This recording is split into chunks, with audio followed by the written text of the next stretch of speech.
Nous allons voir comment faire un pliage pour obtenir ce que l'on appelle un angle droit. Donc tu peux constater sur ma feuille, tous les bords ici ne sont pas tracés à la règle. C'est fait exprès.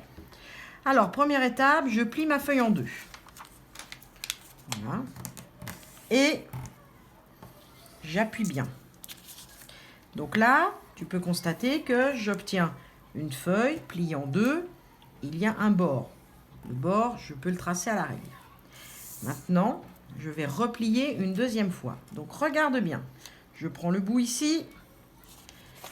Je le ramène de l'autre côté. Et je vais plier en faisant bien attention à ce que les bords soient bien l'un contre l'autre.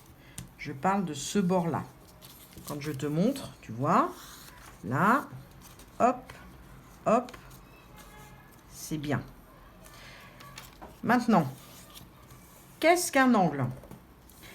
Là, tu as le bord A. Là, tu as le bord B. En géométrie, on appelle ça un côté. Là, ici, où se rejoignent le côté A et le côté B, sur ta feuille, cela pique, c'est ce que l'on appelle le sommet. L'espace entre ce côté-là et ce côté-là s'appelle un angle. Comme cet angle-là fait 90 degrés, ça, on peut le savoir grâce à un rapporteur, je vais le matérialiser comme ceci. Donc, quand sur des figures géométriques, tu verras un angle avec ceci, tu sauras que c'est un angle droit. Maintenant, je prends mon équerre. L'angle droit de l'équerre est ici. Si je fais glisser jusqu'au bord,